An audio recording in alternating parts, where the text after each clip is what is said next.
46 కోట్ల రూపాయలు ప్రతిపాదిస్తున్నాం. గత ప్రభుత్వం ఎంతో హడావుడిగా ఎలాంటి అధ్యయనం చేయకుండా తీసుకొచ్చిన ధరణి పోర్టల్ కారణంగా ప్రజలు ఎన్నో సమస్యలు ఎదుర్కొన్నారు.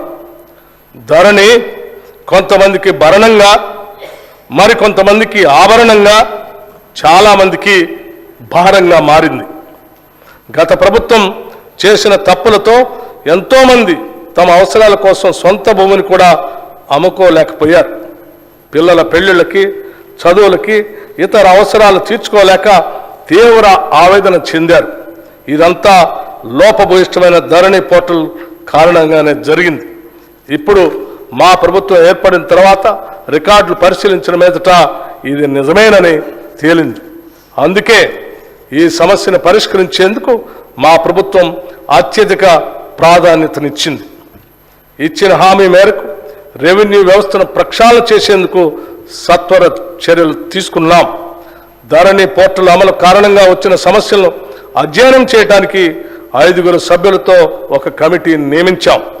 అధికారంలోకి వచ్చిన నెల రోజుల్లోనే ఇంతటి కీలకమైన నిర్ణయం తీసుకొని నిపుణుల కమిటీకి బాధ్యత అప్పగించడం గతంలో ఎన్నడూ జరగలేదు. ఎస్సీ, ఎస్టీ మరియు మైనార్టీ సంక్షేమం కోసం పెద్ద ఎత్తున ఆలోచన చేస్తున్నాం. Quote Reverend Martin Luther King Junior అన్నట్టు నాకు ఒక కల ఉంది. ఒక రోజున మన దేశం నిజమైన ఆదర్శాల స్వరూపంగా ఎదుగుతుందని ఆశిస్తున్నాను.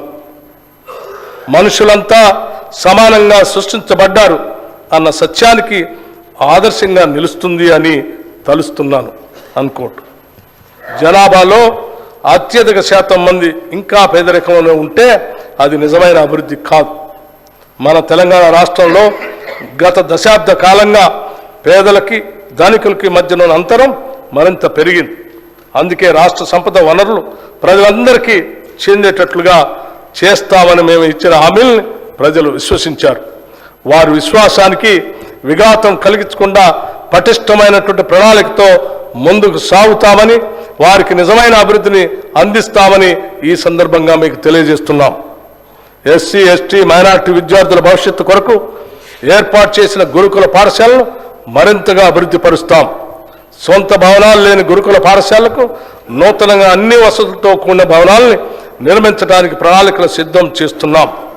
అన్ని గురుకుల పాఠశాలల్లో సౌర విద్యుత్తుని ఏర్పాటు చేసి దాని ద్వారా ఆదాయ విద్యుత్ వినియోగ ఛార్జీలని తిరిగి అవసరమైన చోట వాటి అభివృద్ధికే ఉపయోగిస్తాం. ఎస్సీ గురుకులాల భవన నిర్మాణాలకి 1000 కోట్ల రూపాయలు మరియు ఎస్టీ గురుకుల భవనానికి 250 కోట్ల రూపాయలు ఈ బడ్జెట్లో ప్రతిపాదిస్తున్నాం. గురుకుల పాఠశాల సొసైటీ ద్వారా నూతనంగా 2 MBA కళాశాలల ఏర్పాటు ప్రక్రియ ప్రారంభించాం.